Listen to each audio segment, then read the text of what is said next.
Bismillah Rahman Rahim. This is a mini-series Eminent Turk scientists, and last in this is Takiyuddin. It is also the last in this series of gold scientists of the golden age of Islam.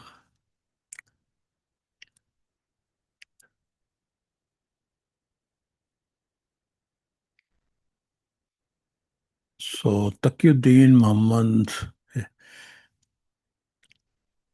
was generally called Takiyuddin in Turkish, was an Ottoman polymath active in Cairo and Istanbul.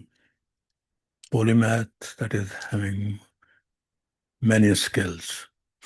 So he wrote more than 90 books on wide variety of subjects, including astronomy, clocks, engineering, mathematics, mechanics, optics, and natural philosophy.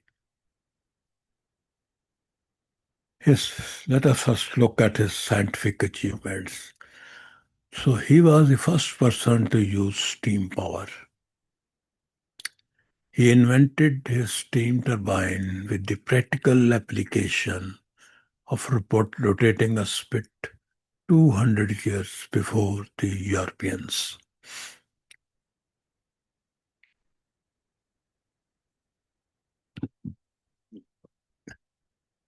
In 1574 AD, he was asked by the Ottoman Empire King Murad to build an observatory in Istanbul. These all uh, rulers in those days, Ottomans and others, they had great interest in astronomy, so they built large observatories. So he, Takiyuddin, constructed new instruments, including an armillary sphere. I will show you the photograph. And he used to observe the great comet of 1577 AD. So, you know what is the comet? In Urdu, we call it Dumdar Stara. So it was observed for about 2 years in Peru and then in other parts of the world. So because its duration was so long, so it is called Great Comet. So an armillary sphere, which was invented by Takiyuddin, is a model of the celestial sphere consisting of a framework of rings or armillae that represent astronomically important features, all centered on a model of the Earth or the Sun. Here you can see it. So you see almost every known thing at that time. It has been shown in it. Arctic ring, Tropic of Cancer, Tropic of Capricorn, Antarctic ring, horizon, meridian, Earth, you name and it is there. So this was invented by Takiyuddin. And this is a diagram showing that great comet of 1577. So his methods of finding coordinates of stars at the location were supposedly so precise that he got better measurements than his contemporaries, that is Danish astronomer Tycho Brahe and Polish astronomer Nicholas Copernicus.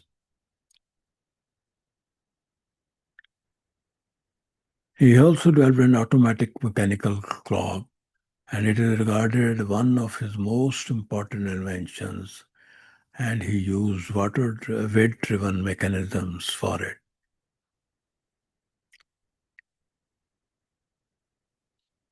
He also worked on an astronomical clock for his observatory, and an astronomical clock displays astronomical information such as the relative position of the sun and moon.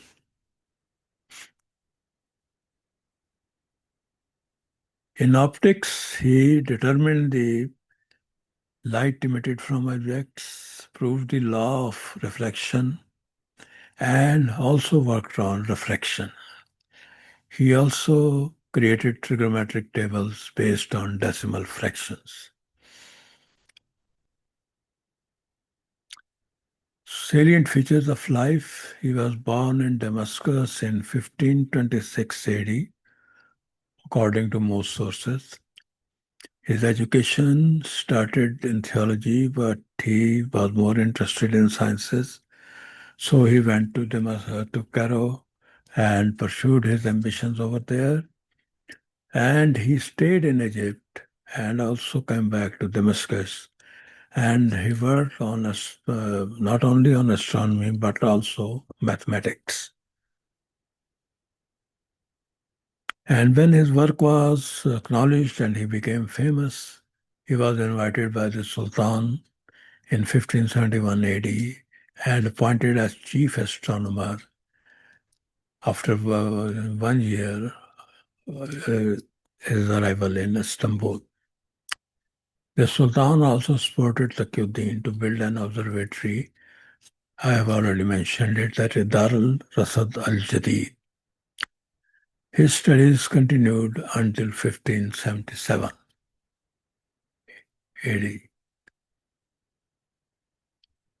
At the age of relatively young age of 59, after authoring more than 90 books, he passed away in 1585 AD.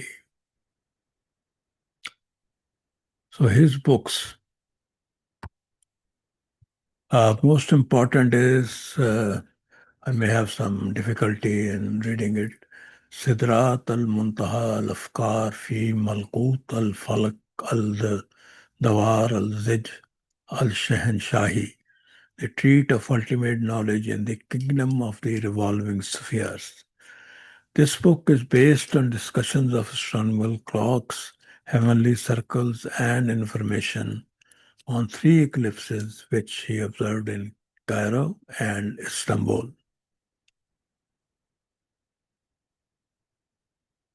Then book Al-Turk Al-Samiya fi Al-Alat Al-Ruhaniya, the sublime methods of spiritual machines. In this book, he described a self-rotating spit and its applications that are important in the history of steam turbine. The spit is rotated by directing steam into the vanes, which then turns the wheel at the end of the axle.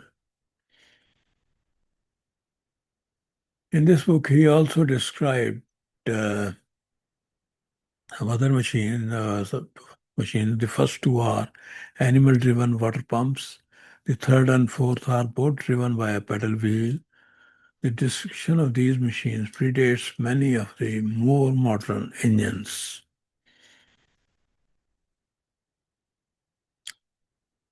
The next is Sidrat Muntaha al-Afkar fi Malakut al-Falak al-Dawar.